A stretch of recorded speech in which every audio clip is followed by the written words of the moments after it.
Yeah, I'll make a motion to approve the minutes from May 22nd, May 26th and June 2nd. I'll second. Hey, so is there any further discussion? I don't have a discussion, but do we have anything for the, hold on.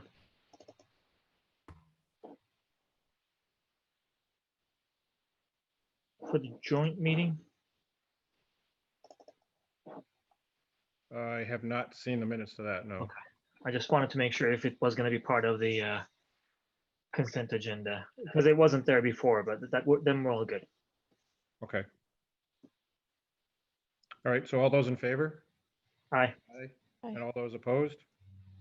All right. I did notice that Marcus wasn't going to be available tonight. So we're going to skip the student representative report. I think what I'd like to do is slowly get started with the visitors' comments. I know the number is still going up slowly, but I think we can start. So Jen, I don't know if that's something that you can, call people in. Sure thing. I think Stephanie Parent was the first one that I saw, and I'm not sure if that was for this or if she had the original concern. So, Stephanie, looks like she's still on mute. Oh, and then Robin. Okay. Yep, you're good to go. All right, I was actually, I think all set. It was just the connection issues, but yes, absolutely. Thank you all for the parade yesterday. It was amazing. The parents and kids standpoints, we all loved seeing you guys. Yeah, that was it. Thank you, Alex, for fixing the technical issues, and Cheryl for being so quick to post the correction. All right, Robin's next. Okay, I always neglect to say my name. My name is hear Robin you. Lamorter. Everybody knows me. Yeah, I'm the president of the Granby Educators Association and also a town resident. I sent the school committee a copy of a resolution that the MTA is hoping that each local will adopt. And it is to, with all the cuts and to funding, recently the Student Opportunity Act was passed, which gives more funding, granted not a lot to Granby, but the funding that we would receive with cuts that are being made would be a boost for us. And I ask that our school committee adopt this resolution and in support of funding the Student Opportunity Act, because let's face it, we're stronger in numbers. And as the Granby Educators t-shirts say, stronger together. And we are. So I just ask that you really consider adopting the resolution to support funding for the schools and the Student Opportunity Act. Thank you. Thanks, Robin. Mr. Sargent.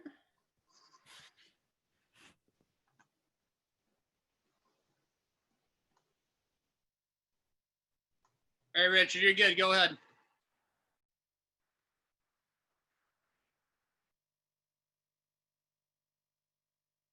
He's still on mute.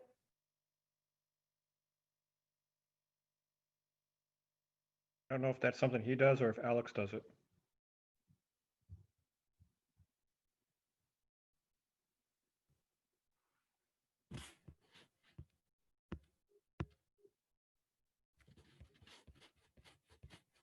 Richard, you hear me? You're good to go.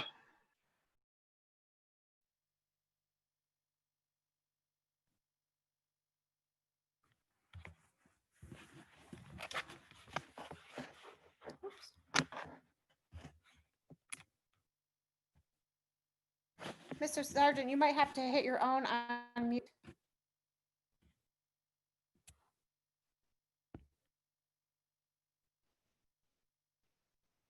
Oh, okay. Should I move on? No, I saw the microphone change on his screen. I don't know. Okay, go ahead, try now.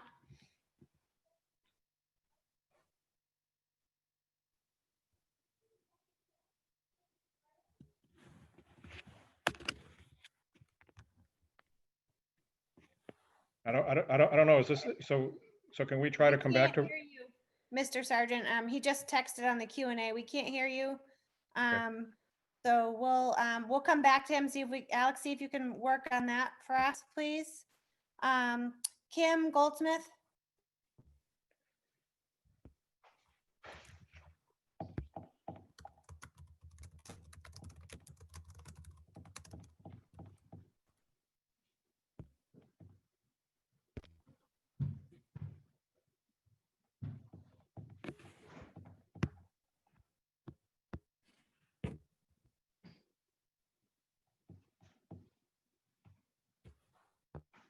Alex, are you there? Wait, who? Oh, I apologize. I'm okay. Sorry, Kim, go ahead. Hello, can you hear me? I hear you. Okay, perfect. Hello, everyone. Kim Smith, 239 Taylor Street in Granby. Just a couple of things that I wanted to speak about. Hopefully I can fit it all in my time. The first thing was in regards to Adam at the last meeting, in regards to, obviously he didn't call out my name, but with the spreading of the rumors and such that we were speaking in the chat, I didn't realize that it was any sort of confidential information. I actually watched the interview online when the interview was done with Mohawk. That was all public. And we also had the press release from Mohawk at the time that I was chatting about it. And I was concerned in regards to our district because I thought that there were some decisions being made that could wait until we did have a new superintendent in place. And next week after, there's possibly 1 or 2 new school committee members. So that was just my concern. I wasn't interested in spreading rumors or trying to make anybody feel uncomfortable. It was a genuine concern of mine. The other thing I wanted to speak about was the voting tonight in regards to an interim superintendent. I also feel that this is being done very quickly. I feel that, there should be options and not just one to be voted in. I've obviously never been through this process before, but it seems like it's being very much rushed. Everything being very much rushed when things were out in the open before, but no one was just discussing them. And the last being that I did watch a meet and greet with the new school committee members or the new people that were going to be running for school committee and Mike. And it did come to our attention during that meeting that the superintendent was resigning. So again, this was a discussion that he had at the meet and greet that was made public. So I didn't realize, chatting about this or speaking about this before tonight's meeting was really such a big issue since everybody else seemed to be talking about it out in public. And that's all. Audrey.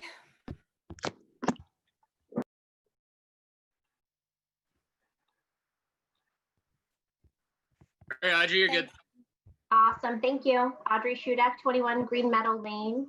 I am just wanting to comment, as it was stated, we had a meet the candidate opportunity where Stephanie Parent, myself, and Mike all met online for a Zoom meeting, and it was brought about and to our attention that several of the teachers would be interested in having a say, most likely school committee members giving them a quick phone call and just kind of touching base. So I'm hoping, although I understand we are under a time crunch and all of what's going on, but I feel like we could wait one more meeting for school committee members to call teachers individually, see who, once it's released, who this potential candidate is, and kind of get their feedback on the staff's opinion.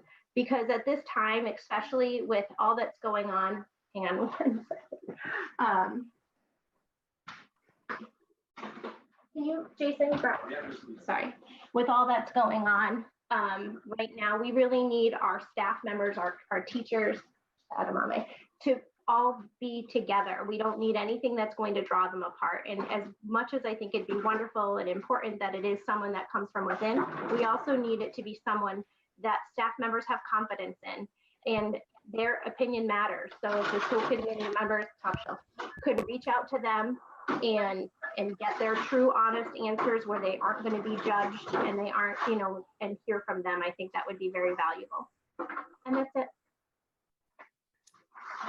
Thank you. Thank you. So I'm not sure what to do with this. There's a comment that was written into the Q&A, and I'm not sure if I should read it into the record. It's so if you all can look in the Q&A spot, it's from Heather Labonte.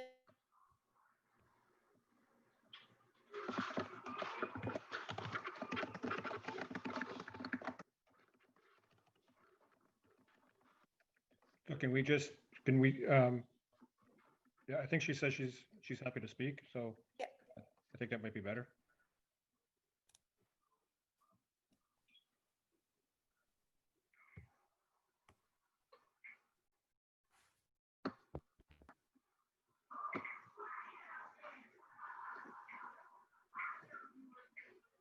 So we're gonna Okay, ask, so Alex, Heather, Okay. Heather Labonte, please. Alex, are you there?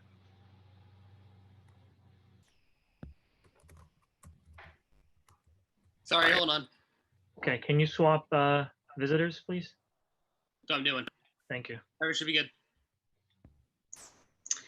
Hi, this is Heather Labonte, and I am a parent of 2 music students. I'm also the president of the GMPA.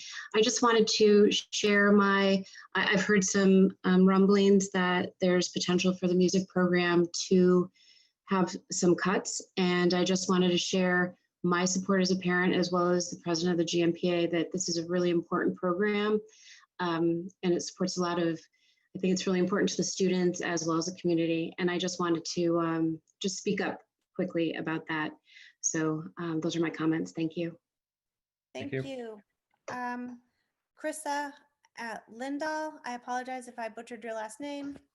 She's next. Chris is good to go. Hi there, thanks. Can you hear me? You can. Great. Hi, this is Krista Lindahl, and I just want to echo Heather's comments. I'm the current treasurer of the GMPA and also a parent of 2 East Meadow students. And I just wanted to express my support and feelings of the importance of continuing the instrumental program and drama and the music program wherever possible. As a former music teacher and a parent of a band student, and I'm hoping future band student, I think it's really essential that this program be available for the students as part of their school experience. It's one of my daughter's favorite parts of school and really, really adds to her academic and her whole school experience. That's all. Thank you. Leora Bergeron.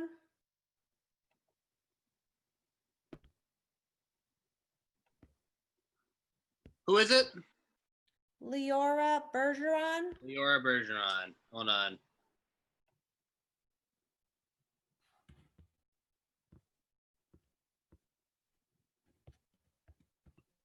All right, Leora's on. Hi guys, can you hear me? You can, thank you.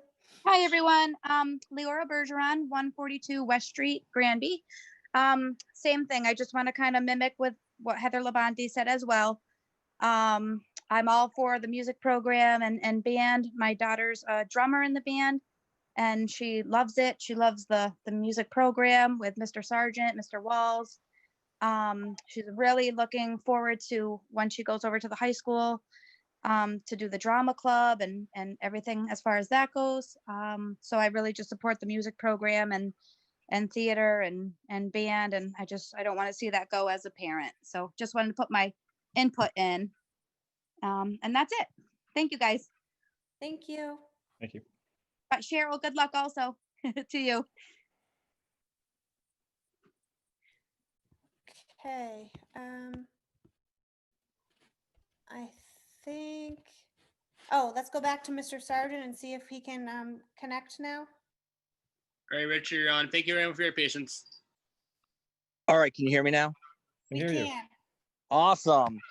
I think it was amazing to hear what these parents before me has recently said and showing their support and what we do here at Granby. And I wanted to kind of give a little bit of perception from a different band point of view and kind of say how Granby is as special as it is. We're an organization that takes students where they are. Like I started a 10th grader that's never picked up an instrument until this year, and he did an outstanding job. Like my high school band experience, I came from a high school band of about 120 kids, and we had to pay $500 every year to be a part of this. So in addition to taking everybody, we don't have those kind of fees. I remember my grandfather worked concession stands to pay for me between the ages of 74 and 78. And for Granby to offer this free of charge to all students that wish to participate, yeah, they have to pay for instruments, but we have a surplus of instruments in the event that maybe money is hard to come by. And it's just really hard for me to put this in words without seeming sentimental or too emotional, and I'm trying really hard at that. But I just want to say that I love these kids, and I look forward to continuing to build upon what we started last year. Thank you very much. Thank you. Thank you. All right, I'm just going to do a last call here for anybody. You can either pop into the Q&A. Ooh, look at something. I've got Mark. Have no idea how to say it. He just popped something in. So Mark, would you like to speak? And you can just read your comment if you'd like. Mark H. Mark is on. Okay, go ahead, Mark.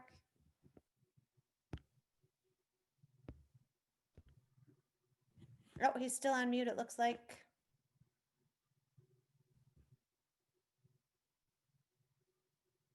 Go ahead, Mark.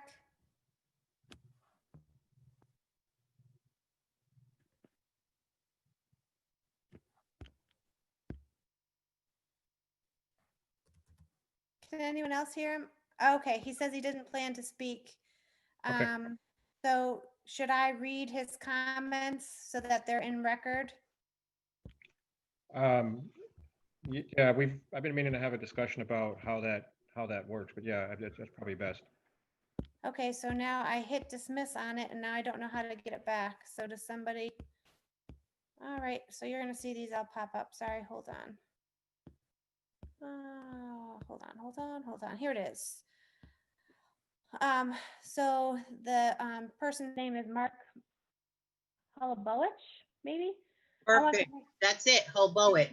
Okay. I want to write in support of the comments that the last two speakers made regarding the music program and the drama program. Both of our kids are involved in band. Our daughter is in both band and drama. It seems like there just isn't enough support for students in the arts, and that is sad. I hope that you can all understand the importance for kids that play music. It seems like sports are always protected, but band is a struggle. We're hoping that the school committee will support the program and keep it available to our students. Okay. And now I have Mike, Jen, can we remind everyone that we have a public hearing related to our budget? And it would be great to have them at that public hearing as well to share their thoughts and opinions on our programs, our schools, since that's where we typically take their input as we make our decision. okay. Is there any other visitor comments? I figure there's one more. You want me to turn them on? Go ahead. I don't see who it is, but go ahead. I think it was Kim's husband that wanted to talk. Oh, that's right. I'm sorry, Kim. Yes, JR. Go ahead, JR. JR should be on. Hi, can you hear me? Hi, good evening. Just wanted to say, hope everybody's doing well. I just got in and I just noticed a couple of things. One, that Jim Petrus isn't on for the meeting again tonight. And maybe it would be a good idea to push off, you know, the vote for the interim superintendent, you know, for the next meeting, when all five members are there. And then the other only thing that I just had a question of is, you know, Cheryl's moving on. Wish her the best. And I'd just like to know the process for the new, you know, coming in to find a superintendent. Is that going to be in-house deal, or, you know, are you gonna go out and have a company like Mask come in to help you all out to figure out, you know, who the best candidate for the job would be? Obviously, you know, they get people from all over the country, I believe, not just Massachusetts, to help, you know, I guess guide you all to, you know, to come up with the next superintendent. But other than that, have a great night. Just a couple of comments that I have. Thank you. Thank you. Crystal Champney just posted something. Again, it's about the music program. So Crystal, if you'd like to do your comments, otherwise we can, you can say it at a public hearing if you'd like. Does anyone remember the date for the public hearing, or do we have to decide it? I think it's slated for the 30th. I think that's what. 29th or 30th, I thought, right? 29th. Yeah. 29th is first, and then if we need to, we'll have a meeting, a school committee meeting on the 30th to vote if there's extra, right? Yes. Okay. All right. Say it again. Hold on. Oh, that must be Alex saying, hold on, okay.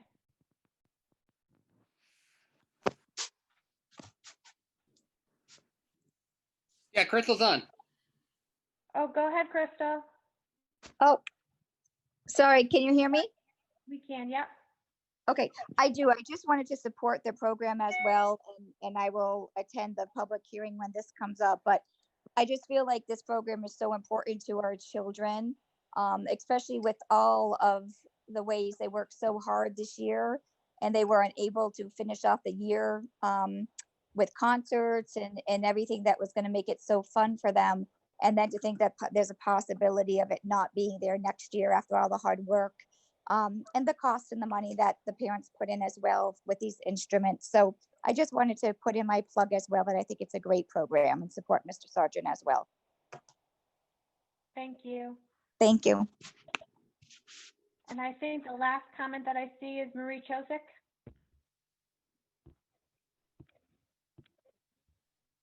All right, she's done. Go ahead, Marie. Hello. Go ahead for your comment. Yeah, I just know how happy my husband and I were to be in a band program, and our children in band programs, and the older grandchildren in band programs. And I'm hoping that we can find a way to keep it going, particularly for this year when we've all got crazy schedules and the COVID going on. I'd love the seniors to be able to have it in their senior year, and the little kids being able to start to participate. So I hope we can make that work. Thank you.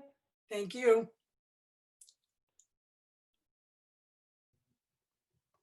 All right, final call for visitor comments.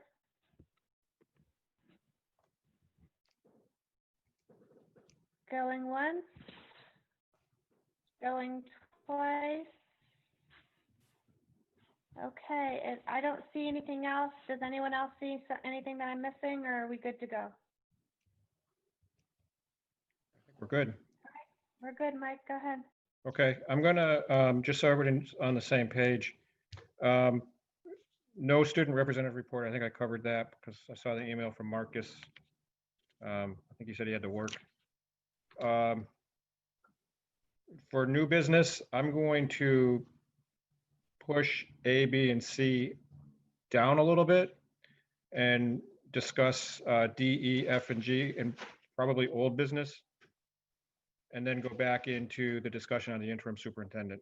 just so we can get a lot of this other stuff out of the way. Because my hope is we do whatever we need to do, and if we make it to executive session, we do what we need to do there, and then if we come back, we can make some sort of an announcement either way. Just so, you know, like I said to everybody, we set up the agenda this way to give us the option to go forward, so we're not waiting for an agenda item, but by no means are we trying to push anything through. So that being said, D would be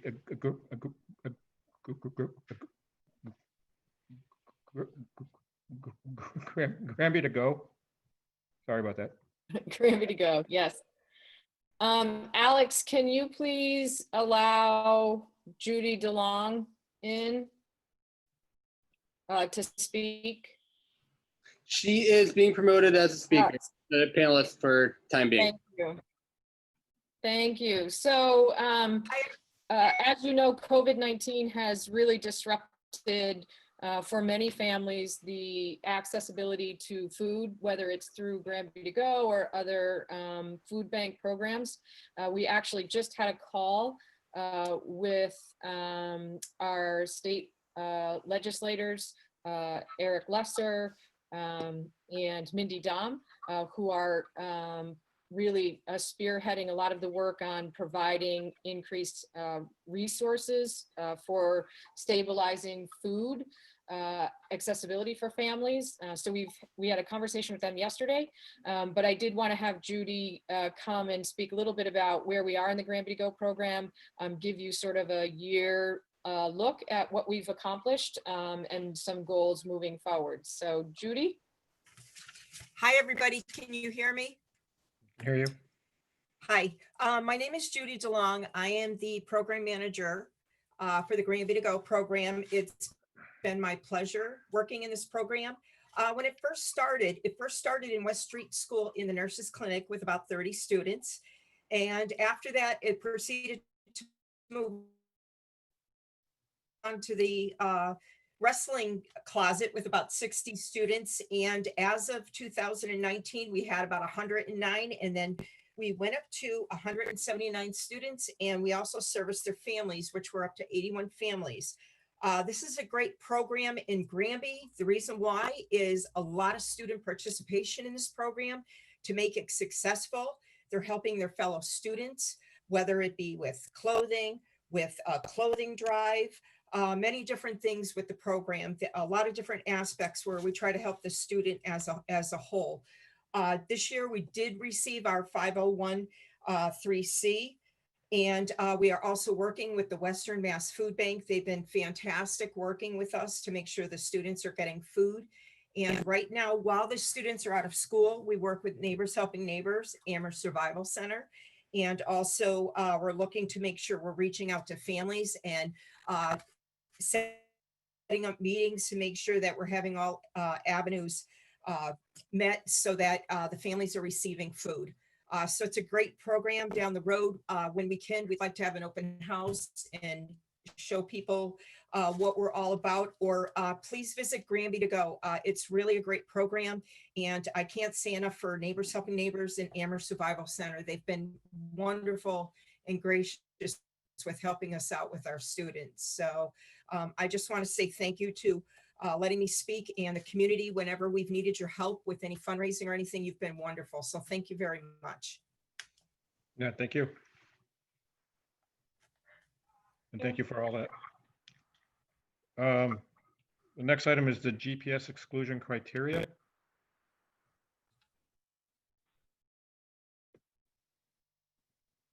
Adam, is that you?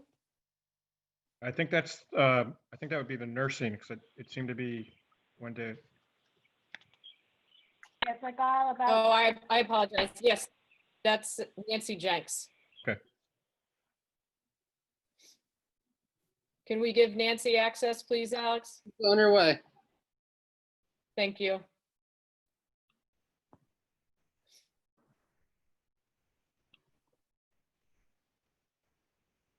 Hi, Nancy.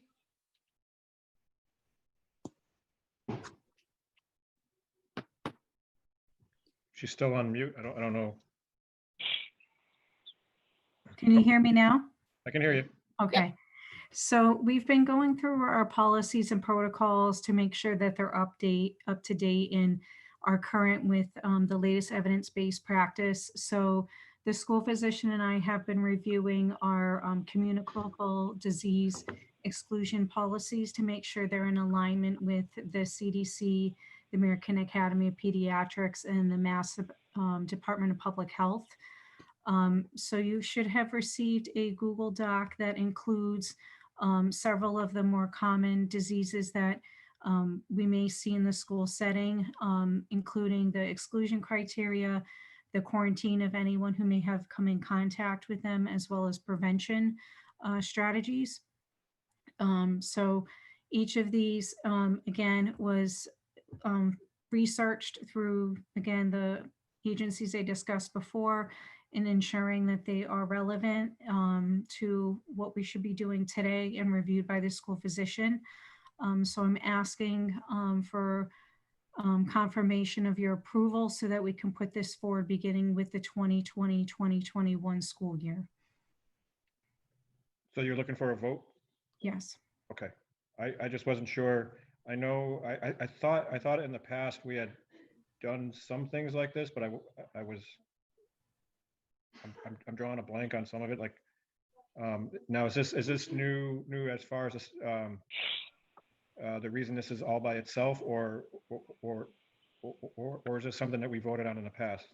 I'm just trying to get a sense of that. So we've had normally a few diseases that have been popped up, but to make sure that we're meeting the exclusion guidelines for what the Department of Public Health expects, the recommendations from the American Academy of Pediatrics, and then the CDC, as well as with the National Association of School Nursing, we're trying to make sure that what we're doing in the school setting is meeting those up-to-date practices. So that includes revising and reviewing what we have every few years, or adjusting them as new information comes out to make sure that we're doing what we're supposed to be doing from a health and nursing and wellness perspective to keeping staff and students healthy. Okay. Does anybody have anything they want to ask or discussion points before we get into having a vote to approve? And I'm assuming the fact that it says approval there means we can vote on it tonight? Yes. Okay. Nancy, is it much different? The only thing that I remember, or the only thing that stuck out to me as new, was the talk about the coronavirus or novel virus or something. So everything else I felt like we had previously talked about and approved. So is that really the only change? There was a couple things that, based off of the American Academy and recommendations in the CDC, that have been minor tweaks in terms of, how we respond in terms of sending kids home. There are different vaccinations and different recommendations now. So they're small adjustments, but again, we're trying to make sure that we're transparent in what the expectations are, so that if we are calling parents or we're being informed of a child being considered to being diagnosed with this, that we're meeting our guidelines in terms of exclusion and quarantine of contacts and things like that. Okay, thanks.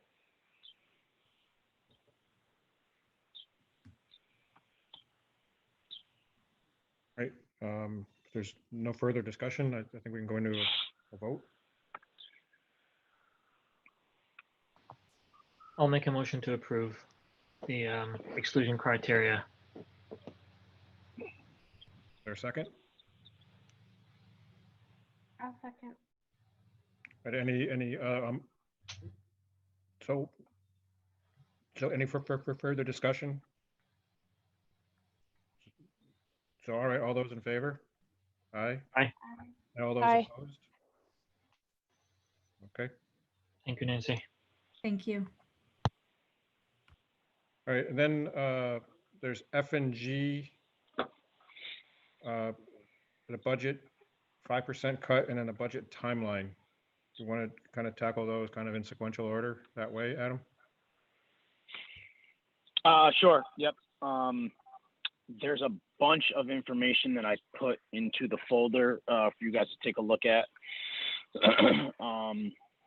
If we want to review probably the timeline first, I'm not sure if we reviewed this in the joint meeting last week, but it kind of just, again, gives us a synopsis of when we need things in place in order to vote on an FY21 budget. Again, we know of all the uncertainty out there about what the revenue will be, but we still have some dates that we have to adhere to have a budget voted on it in place. So this timeline is just there for a reminder, some discussion, but it's really, we have the public hearing on June 29th, and then hopefully we can vote a budget after that public hearing. So again, this just kind of just gives some guidance on what that timeline is for the rest of the fiscal year.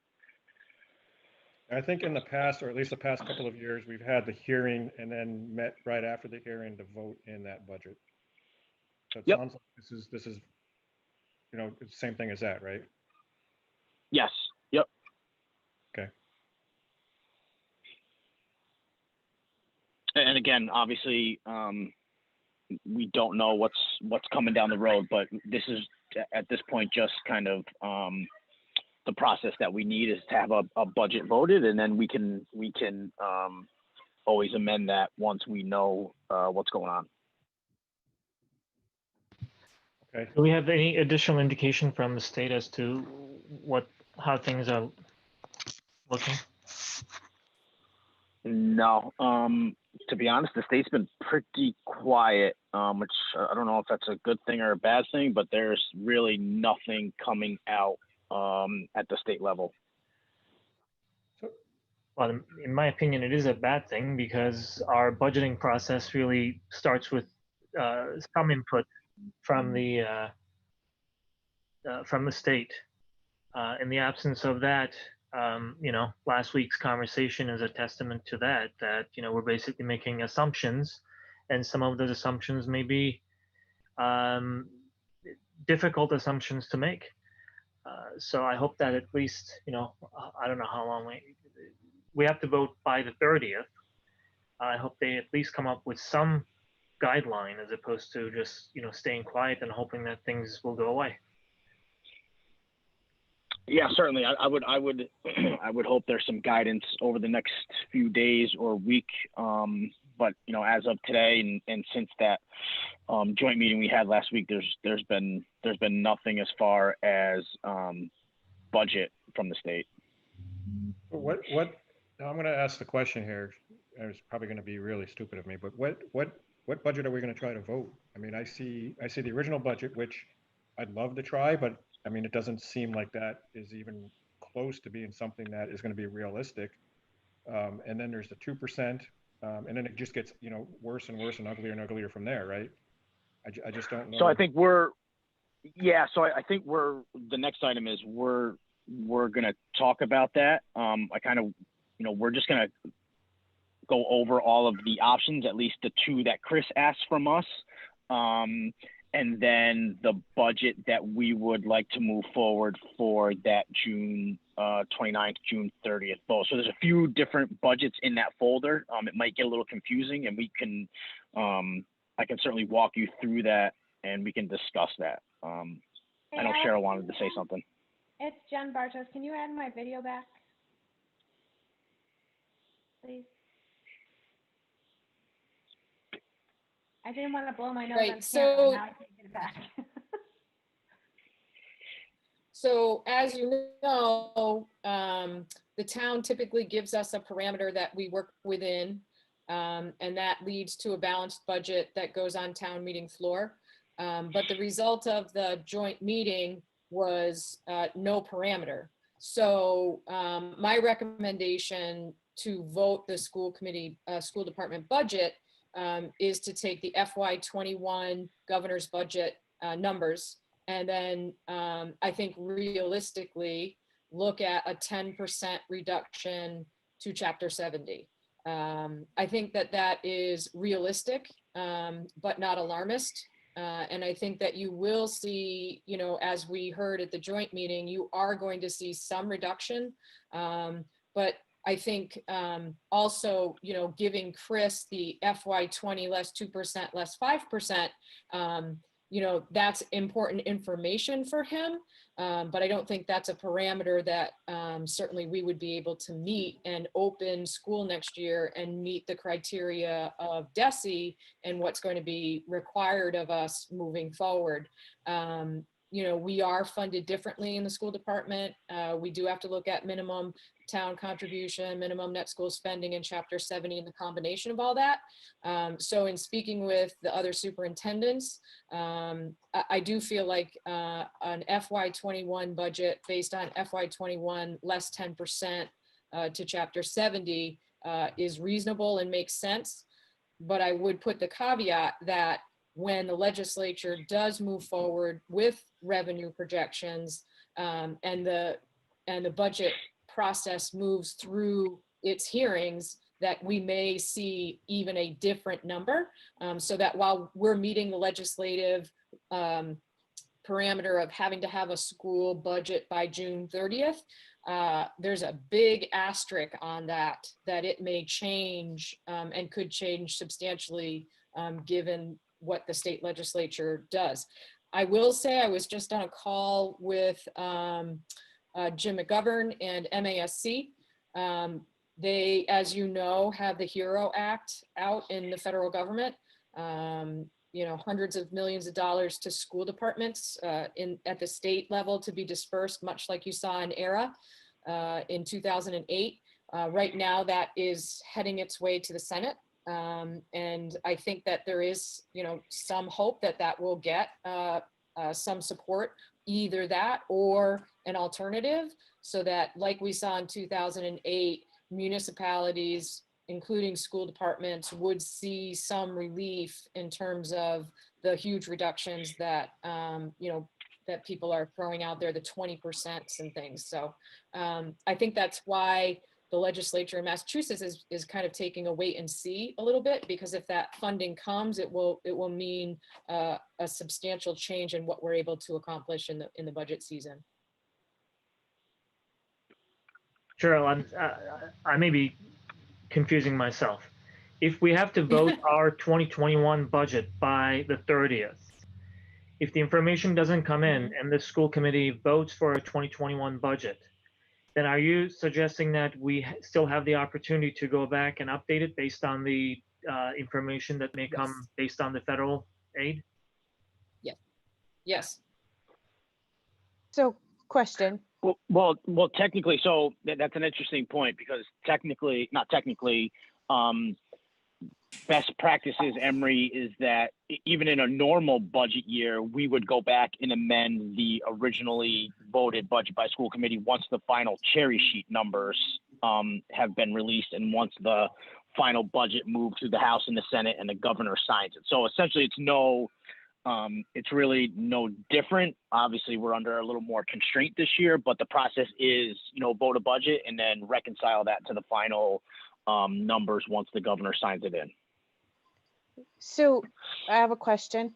The numbers that we have, that was already for the FY21, that was already what the governor said that it would be? So the numbers for FY21 was the governor's preliminary budget released at the end of January, before COVID was even impacting it. And they haven't done the cherry sheets yet? Yeah, so the cherry sheets are out as well. But again, those change as the budget moves through the House and then the Senate, and then again, once the governor signs all that into legislation. Okay. So, question, when we're talking about 10% of Chapter 70,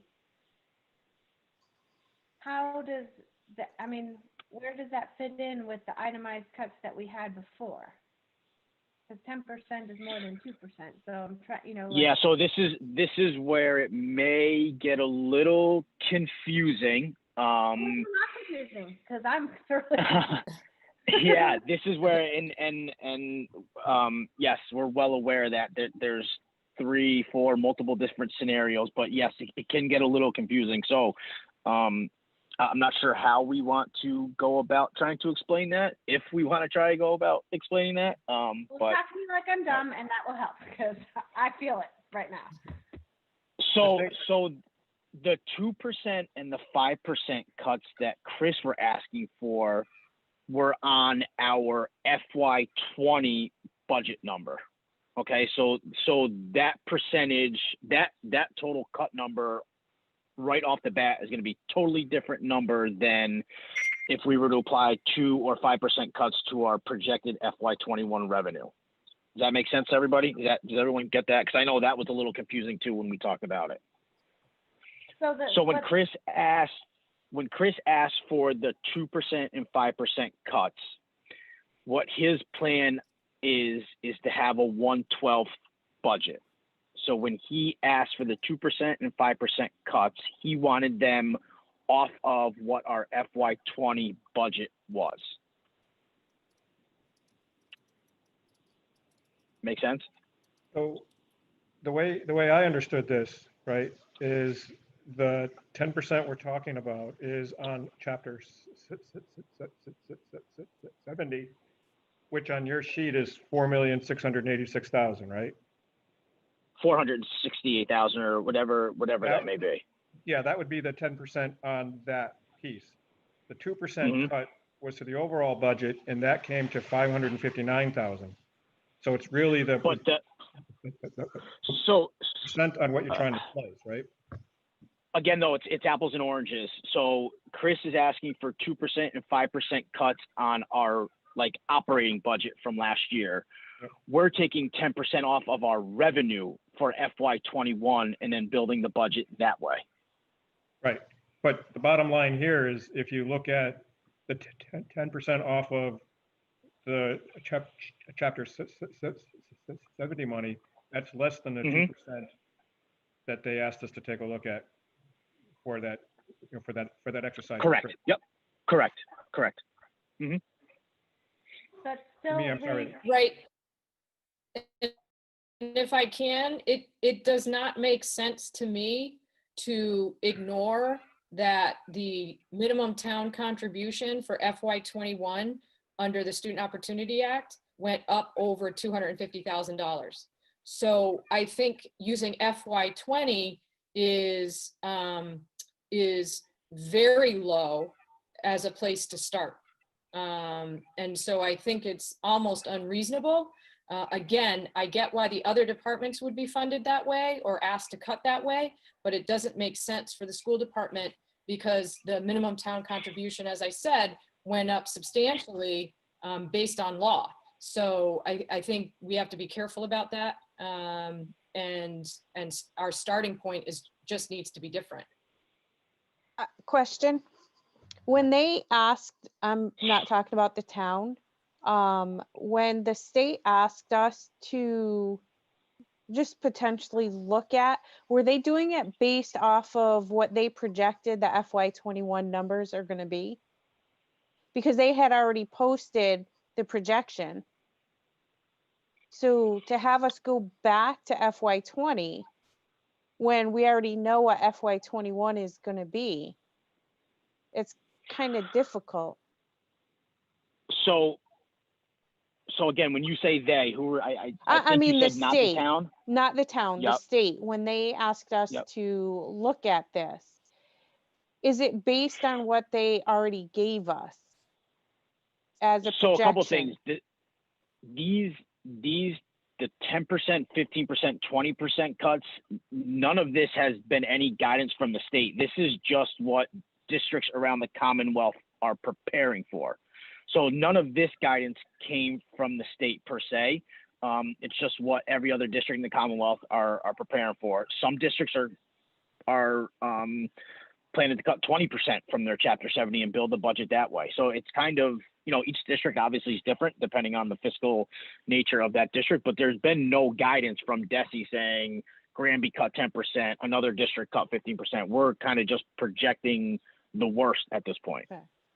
But you're talking about, these are cuts to revenue, whereas the other ones were cuts that we need to make in our operating budget. So what I'm having a disconnect, because if we cut the revenue by a certain amount, what does that mean for the operating, like, where does that equate to? Does the 10% in the revenue of, for Chapter 70, does that mean it's a 12% cut in our budget that we're looking at? Basically, if we're saying we're getting less money, because we have to a zero budget, so we have to, everything has to balance. So if we have a 10% reduction in revenue, that means we can only spend the amount of revenue we're getting, because we can't keep expenses higher than revenue if we know we're not getting that. I understand that, but it doesn't, what does that equate to for cuts? That's where they have to make. So we came up with two different lists for the 2% and the 5%, and I'm not seeing where they tie together. So I guess for the 2% and the 5% cuts, those would tie together. So we made a 2% cut list and then a 5% cut list. And on the 5% cut list, it's everything that's on the 2% cut list plus $282,000 more. So those lists do correlate to each other. No, they correlate. That's fine. But is it the 5% one that equates to the 10% decrease in revenue? Or is it the 2% list of cuts that equates to the 10% loss? So again, so this is where it gets confusing, and I'm glad you're asking these questions. It doesn't seem like we're talking about I understand that there's an impact on what the bottom line dollar is, but we have these lists floating around of what the cuts are going to be. And I'm not seeing where it's correlated, what those cuts mean to the reduction in revenue. And that's where we need to essentially the 2% and 5% cuts that Chris asked for are essentially the same cuts for the 10% reduction in Chapter 70. So then I think this is the piece I'm starting to struggle with too. That's a completely different number, which would mean that the cuts to get there would be different than the cuts that are on either of these lists. Does that make sense? Like I don't have a number that gets to that. Like I don't see a list that gets me to that number, which now leads me to believe, and I don't mean to be really that blunt here, but I'm trying to figure out what I need to do tonight and what we need to do tonight and what we need to decide tonight. Does that make sense? Yeah, that's where I'm coming from, Mike, is like I don't see where they equal up. So, and I'm also not keen on having to put my vote on any of these budgets that equate to cuts that we're not sure that we actually have to make. So if I may, we are not voting tonight. This is the budget that we would be presenting to public hearing. Okay. So tonight is the opportunity to discuss. What's that? I thought we needed to vote on what we were presenting. So I apologize. No. I used the wrong word. Okay. Yep. So we would move forward and present this, try to be as clear as possible. And that's why your questions are so important, so that we can be clear about what we're presenting. And then after the public hearing, you would vote. And when you say this, which one are you think- referring to, Cheryl? When you say this, I would like to clarify. So I'm proposing that the school committee consider the budget as FY21 revenue out of the governor's budget originally and reduce the Chapter 70 allocation by 10%. So that is a much different starting point than the town asking us to consider FY20 less 2%, less 5%. So in my mind, they're really two completely different things. So when I think about the budget, we created a budget back in January that was FY21 based on the governor's budget with all of the revenue on the cherry sheet. And we built all of the school needs and resources around that number, right? The FY20 revenue numbers. What's coming, what information is coming is that we can anticipate some revenue reduction. The revenue reduction that I'm anticipating is the 10% out of Chapter 70. So that is the money that the state sends the town in order to run the school district. So if you for a second can just disregard the FY20 less 2%, less 5% from the town, and just follow the process that we would use to create the FY21 budget. In January, we got the revenue picture from the state. We built this great budget. And if you recall, we received the in-kind numbers from Chris that were much larger than we thought. And then we had to go back and sort of take out some of the things that were in our budget. And then we went to the next iteration of the budget, right? So we had an FY21 budget. It had all of this revenue picture. It had now the in-kind sheet, and we were ready to move forward. And then all of a sudden COVID hit. And all of a sudden we need to think about if the revenue picture changes in the Commonwealth, which it looks like it is, then where would we reduce? And what amount would we reduce by? So in my mind, it makes sense that the legislature would reduce Chapter 70 funding to schools and towns by 10%. And therefore, from where we were in January and February, that last budget, we need to take 10% off that. So that's how we get the cut list that's in front of you for FY21, less 10%, Chapter 70. I guess maybe I don't have that because I don't see what that cut means. Like I see just dollar amount. I don't. Well, she did. So yeah. everything's in the folder. So I just can't read them. Yeah, Jen, So it's there's the- a memo that says There's a memo. FY21 budget, Chapter 70 reduction. 10%. I just see overall dollar amounts. I do not see what that less than 10% means in, like we had the other one where it's athletic. Yeah, so yes, Jen, there's a memo there. There's a memo there that says memo FY21 cuts 0615-2020. It's a PDF. Okay. It's an itemized list of the cuts. So now I see And where if you- the confusion, yeah. Got it. I didn't see that one. I didn't see that one before. Okay. So if you see that now, you will see those cuts are exactly the same, or there would be less cuts on there than the 2% and 5% that we presented to Chris. So there's no new cuts. They're all the same cuts. It's just making the dollar amount that we have to get to work. I still don't like them. So, Nobody likes that was, them, Jen.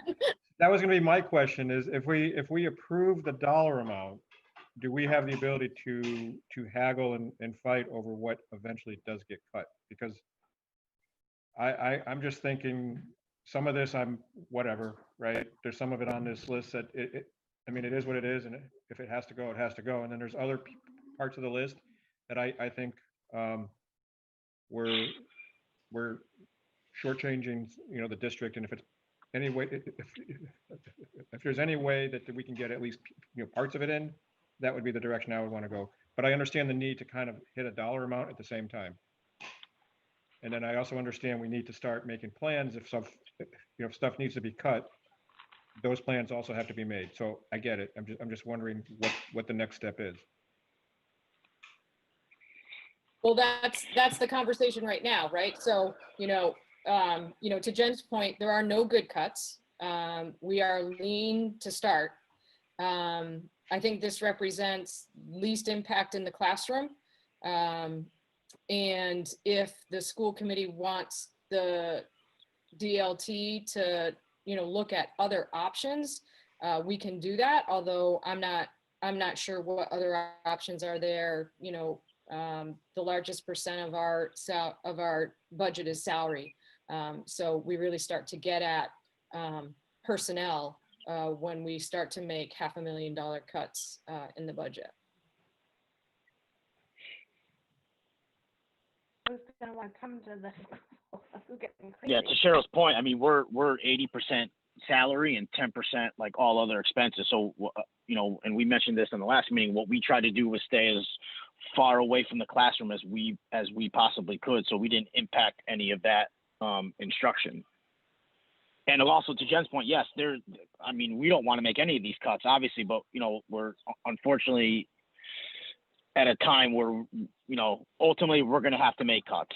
There's no question that we're going to have to do that. So, So I guess it's obviously a difficult conversation, but we need to have it. So what this will do for us, it seems, it will give us a budget that reflects some recognition that there will be some cuts, and any one of these budgets can be discussed, get amended on the town floor. If by that time, you know, numbers seem to be completely out of whack, we can make that adjustment on the town floor one way or the other. So anybody can propose that amendment. But again, this at least puts a budget out there that we can work with. Not ideal, obviously, especially based on what we were expecting. Not ideal, but given all the circumstances surrounding us, we can just adopt this one and present it at the public hearing, and then see if we want to vote for this one after that public hearing. Again, it's until it's voted by the town meeting, any one of these budgets are subject to discussions and amendments. And I hope that we will have more information by that time that will allow us to make a more reasonable adjustment to that budget. To put some of this into perspective, there's some districts, there's 3, 4, maybe a handful of districts on the eastern part of the state that are looking to cut all PE programs and PE curriculums and sports and personnel, where they have no choice but to start taking out of their curriculum and their instruction. I don't want to say we're in a good place, but we're in a pretty okay place right now where we're at a point where we don't necessarily need to touch instructional positions at this point. So again, we're not the only district in the Commonwealth making cuts. You know, it's us and every other one. So Adam, again, we're trying to stay. Go ahead, Emery. Yeah, I completely understand what you're saying, but I don't really want the reasonable tone of this conversation to be mistaken for us potentially looking to cut additional things from our budget. No. I'm just putting in perspective that. I completely understand. When we talk about some districts, you know, on the eastern side of the state cutting their PE budgets and all that, we don't know what their budgets look like. We don't know how much they're spending on PE. You know, there were several folks who at the beginning of this conversation raised their hands and, you know, spoke to support the music program. I know that there are several folks who would do the same for our athletics program. It would be our intent and hope that we can keep as much of those programs intact. That's why, you know, as these numbers become a little more clear, hopefully it will be a little more positive tone. Right now, what we're doing, we're reflecting what we are seeing, and we are making this 10% adjustment to Chapter 70 just as the first step as we go to the public hearing. Is that fair to say? Oh, certainly. Yeah. Yep. Certainly. So reading this with your cuts, then the drama and music program is not listed in this 10%. Is that correct? Correct. So the biggest extracurricular thing is all of athletics. Correct. I went 2 meetings without crying, but here I am. This is devastating. For all of us. I mean, there's so many things. And again, it's also tough because we don't know what school in general is going to look like next year right now anyway. So, you know, we're not sure what staffing is going to look like, what instruction is going to look like moving forward. So it's a big guessing game and a big waiting game right now.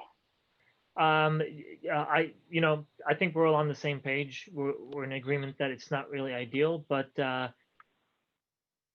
again, hopefully we have some better conversations about any one of those programs in the coming days. One, number two, as Adam said, if, for instance, the first semester we were not even expecting to have athletics, then it may not be as impactful as we are thinking, and we may be able to do something to salvage the second semester for sports. But this is not the last time we're talking about this. I'm sure there will be other conversations where we're going to try to see where we can find the funds to make sure that these programs exist next school year. So again, I got to come back to just making sure. What do you need from us for tonight? Is this just an FYI that this is what you're planning to propose for next week, and kind of, our understanding? Because obviously we're not. I don't think we're anywhere near ready to try to anything like a vote on this tonight. I know I'm not, but no, I think it is just to make sure that we are good with this 10% reduction from Chapter 70 scenario as our budget to present at the public hearing. Is that correct, Cheryl, Adam? Yeah. It's essentially a baseline. Like we need. We're assuming there's going to be a reduction in Chapter 70, and 10% I think is a pretty in the middle baseline for us to start at. okay. So we don't need to vote or anything else. I don't know if people want to discuss this any further at this point. But if there's no need for a vote, I don't know what else to really say. I mean, to me, this is kind of like when you're at the register and it asks you if this dollar amount is good for your bill, and you're like, no, but you kind of have to hit okay so you can leave the store, right? Right. The next item, I don't know if we want to jump into old business right now. Remote learning plan. I don't know if you have anything to say on that. Sure. So I know that there's been quite a bit of discussion about the DESE guidance that came out about a week and a half ago for personal protective equipment, PPEs, that are going to be required in the district. We've already put forward to the town for the CARES Act money that came to the municipal side of government. We've put forward, I believe, correct me if I'm wrong, Adam, about $25,000 in PPE purchases. And that's based on the recommendation of DESE for 12 weeks. So I want to be clear, that does not get us through the year. That's a 12-week recommendation. And I also want to be clear that that was not a recommendation that impacted the remote learning plan, nor the reopening plan for the Commonwealth, for schools in the Commonwealth. That guidance in draft form will be coming either late this week or early next week. So, I have heard some parent concern about what reopening could look like or will look like based on that PPE guidance that came out, but I don't want to mix the two. We are waiting for DESE to make their recommendation, like I said, at the end of this week or next week. And then we will start, based on that, to survey parents, survey staff around what the recommendations are and how we can prepare for reopening of school in August and September. So there's been no change to the remote learning plan. However, there may be, based on the recommendations that are coming out, like I said, end of this week or early next week. So those things I was reading in the news are just news, right? There's like 10 kids per classroom. It's not fact yet. Right. Okay. No, it is not. I think, there is a work group that is working at the state level with DESE, with the Department of Public Health, obviously using the CDC guidelines as they create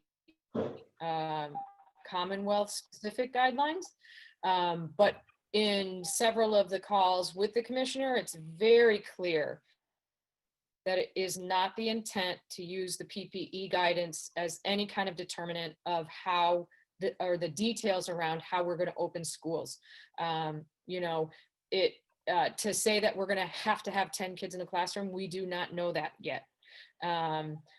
What I could say probably and predict is that there may be regional models that are put out by DESE, regional guidance based on cases in your area. And if there are spikes in your area, geographic area or region, responses that DESE would be putting out as guidance. So, you know, we are waiting, and we don't want to, you know, put out a survey that, let's say, asks parents, you know, would you send your child if it was a half day, when the guidance doesn't suggest that half day is a model that we can use. So, you know, I know it's a tough time right now.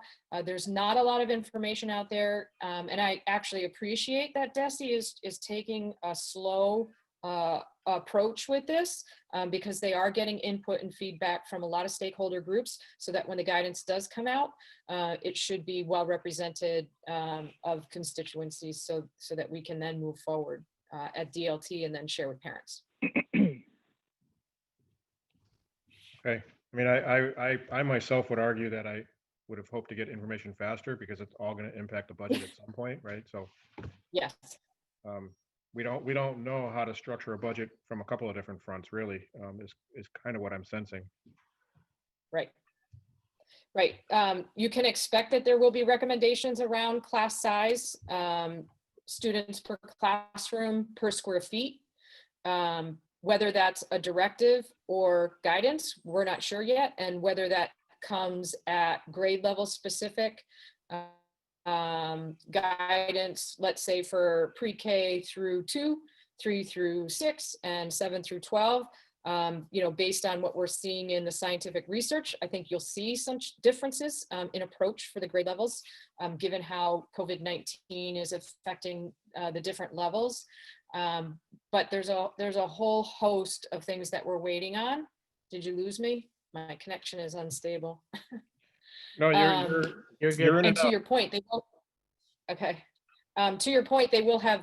I'm going to stop my video. That usually helps. You know, to your point, they will have budgetary impacts that we will have to discuss as a committee and as a community, how to meet the guideline.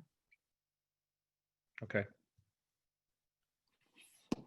Anybody else want to ask anything on that? You know, on that. All right. East Meadow class size. I think. What do we need here to kind of start the ball moving again? I know we've been kind of waiting on the state, but I hate to say this. I'm kind of afraid that we're not going to get any information until like the week before school starts. So what do we think we need to do to kind of pick this up again?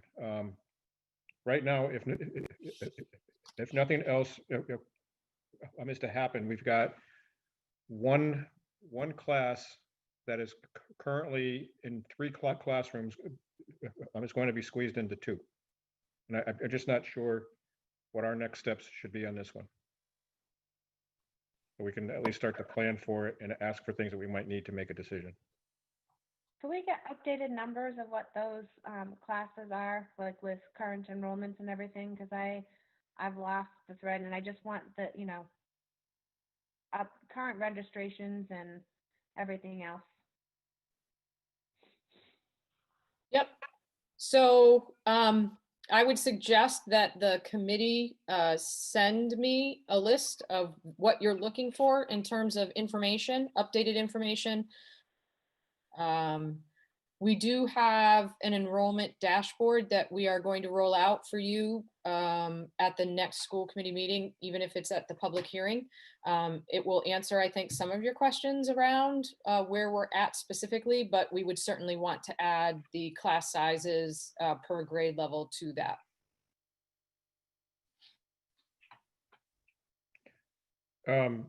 That's a good thing to bring up, Jen, because I was actually thinking this week, are we seeing like any change in our enrollment from the town as far as more kids who have choiced out or have gone to some other school? Are they, have we seen any change on that? No, we have not. We're actually seeing increase enrollment for resident and additional requests for school choice. Okay, so those new resident enrollment, is those new towns people for next year? Or are those people that have lived in town and have decided to come back to the Granby Public Schools?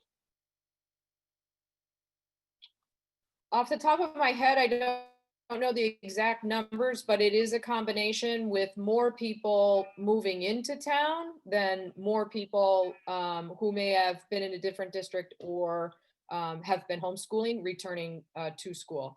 You know, with COVID-19, we did have some people return, you know, because our blizzard bag and remote learning plan was very robust. So I will have those numbers in the enrollment dashboard for the next meeting. All right. So I have listed here enrollment numbers as things that we would want to know. Does anybody else have anything more that they would like to ask or know before we start trying to come up with some ideas about how to approach this class size?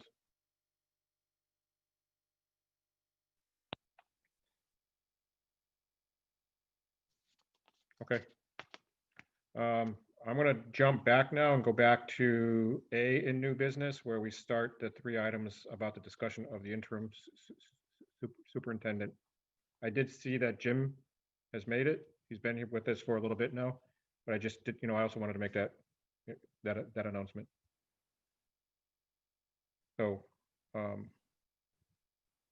don't know who takes this.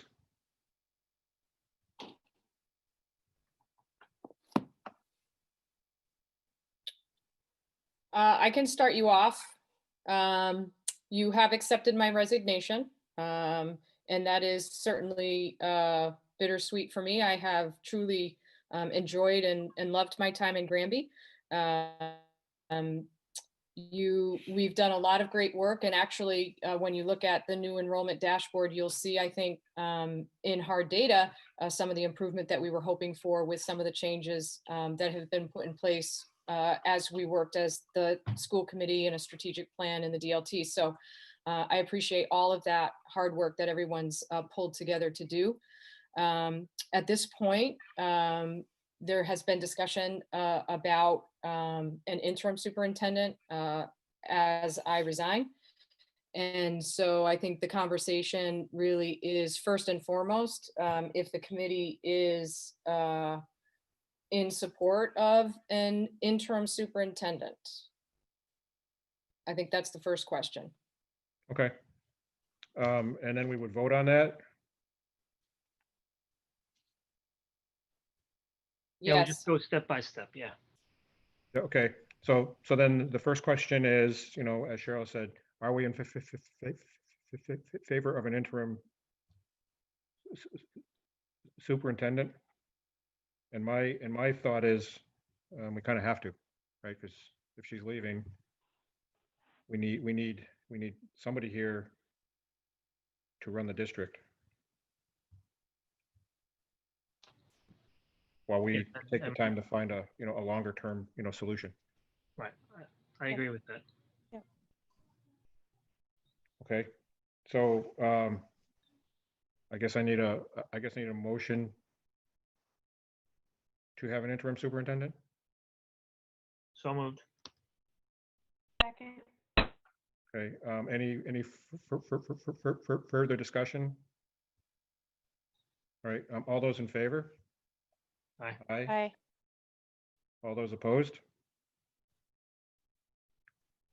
Okay. And then it looks like the next step is as part of the interim discussion, we did have someone in-house that I think is that has the credentials and would be willing to stay on. I don't know what you need, from me at this point. Yeah. So I'll just make that recommendation that Carol, she came to the district a few years ago, and being in charge of the people services, she had visibility to the entire school district. I think she's done a wonderful job in supporting and growing our special education program to the point that we were able to bring some families back. And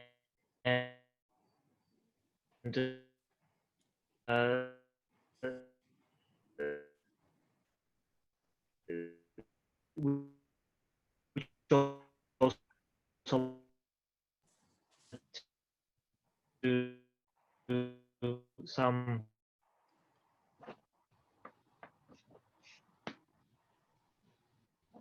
I think we missed some of that. That's all I have to say about that. Now, did you say that in three languages again? I think I did. It just confused Zoom. Where did you guys lose me?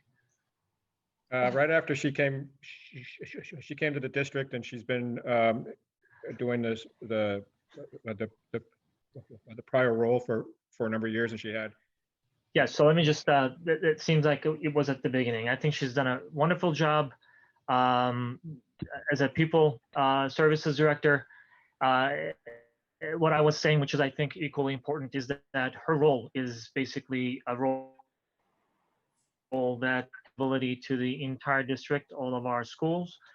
But as far as her success, we have seen dramatic improvements to our special education program, and expansion of some of the programs that we had put in place a few years ago, to the point that we were able to bring some of our students back. That shows her ability to work very closely with families, with students, and basically work to achieve the objectives that she set out for herself, which were the objectives that she shared with us when she first joined us. I think from that perspective, given that we are looking for an interim superintendent until we go for that permanent superintendent search, I think she would be a great choice for that position, for the interim position. Does anybody else have anything they want to say? Because I honestly agree. I think I do too. I think this allows us the ability to do a search with a committee and a full a full search the way we decide we want to do the search, and not feel rushed into something. And I also like it because it's less interruption. We have the interim superintendent. We've already filled the position that she was going to vacate with her retirement. And then also we have the rest of the leadership team in place, which I kind of feel like it gives everybody a little bit of a level platform. We're not losing any of the knowledge that we have everywhere else. It's, we're not. Good point, We're not losing another piece. Continuity and stability as we look for a permanent superintendent. I agree. Okay. Yeah, I agree. The more I thought about a change now, the more I was scared about how it would disrupt what was already in place or in play for plans for reopening, and all those other concerns, along those lines. So Jim, did you have anything you want to add? I just want to make sure everybody has a chance to. I just think it's a natural thing to do. So as Jen just said, you don't have to fill another position, disrupt anything. It's glad that she's interested in the position. She's been in the central office. And as Emery said, I believe, from things I hear, that she has done the job. She's interested in doing it for the system. So I think it'd be a natural move, and give you the time to look for your new superintendent, which is, it'd be right on your doorstep. Once you figure out when school's going to open and all of the budget issues and so on, then begin to look for the permanent superintendent.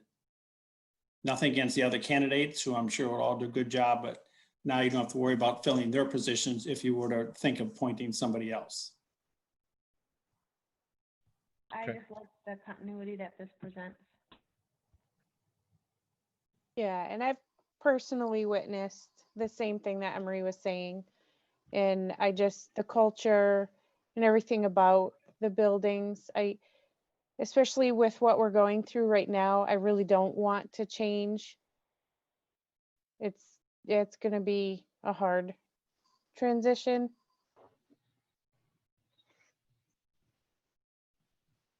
Right, so are we in agreement that we want to move forward with the next step, which is I think to vote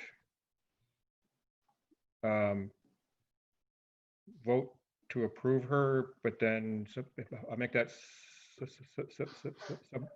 subject to negotiations that will enter in the in the executive session. Sounds like a good plan. Yeah, so I'll make a motion to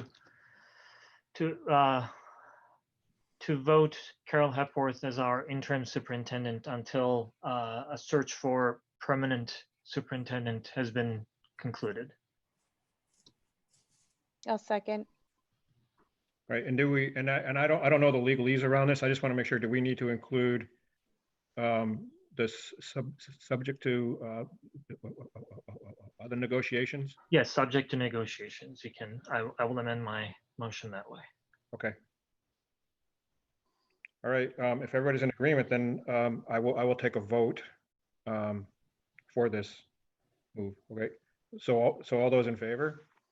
Aye. Aye. All those opposed? Okay. Is this the point where I have to read the language to go into executive session? And are we ready for Yes. executive session? Do we know if Yes. we're ready for, okay. So I did see an email from Jacqueline. Let me just, Would you like me to read it? if you don't mind. None at all.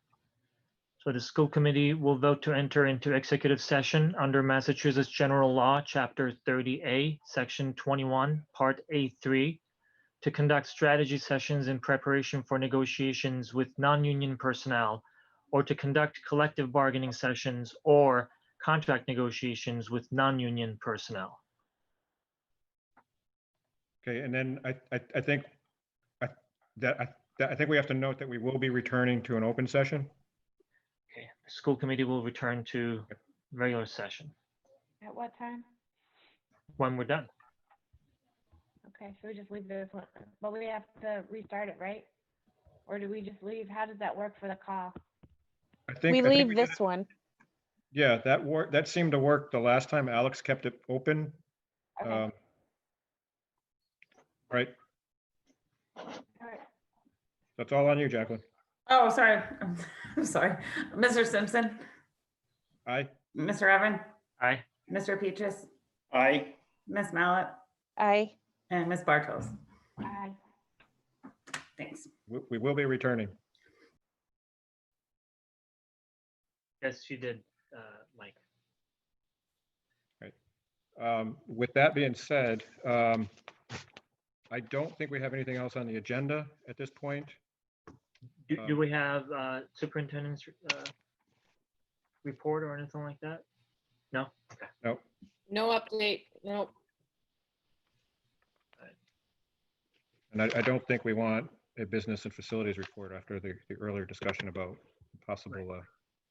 I am going to say, I will give a shout out to facilities. Graduation was on Saturday, and there was a lot of work that had to go into that due to, obviously the circumstances that we are in now. So I just want to say thank you to them publicly. John knows that I've said that to him as well. His guys, myself, Allie, and Steve worked, not myself really, the three of them really worked to make sure that Saturday was pretty seamless, and it was. So I just want to make sure that that's out there, and they get recognized for the work that they did. It was awesome, and the grounds looked amazing. I did want to. Yeah, I'm sorry. Go ahead, Jen. I'm sorry. Yeah, I really enjoyed it. Everybody did a great job. It was really enjoyable to watch the graduation. And it was nice. We've proved that we can do graduation outdoors in Granby. Yeah. All I really wanted to say was I really hope that one of the lessons that we took away from this is that we can do more than we always have with the graduations, and that, you know, hopefully we can allow the students to have more say like we did this year. Because I thought it was, you know, I thought it was awesome. I love the idea of having one of their family members hand off the diplomas and the awards. I thought that was spectacular. And I liked how they themselves, as a student body, embraced the community within the school and outside of the school. So that was enjoyable to see, and acknowledging that they were all different yet accepting of each other. I liked seeing that and hearing that. Yeah, and the one takeaway I had, the big takeaway I had was actually in the speech, and I don't know who gave the speech, but it has stuck with me ever since. Those kids didn't learn how to ride the storm out. They were actually playing in the rain on Saturday. So I like, you don't have to be bitter, you just get better. Huh, that was my favorite. okay.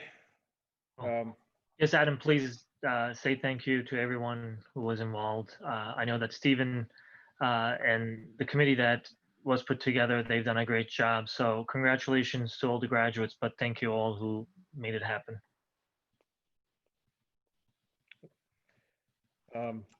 With that, I'll be open to taking. I'll make a motion to adjourn. I'll second. Okay, all those in favor? Aye. Aye. All those opposed? Have a good night, everyone. Thanks. All right, thank you guys. Good night. Good night.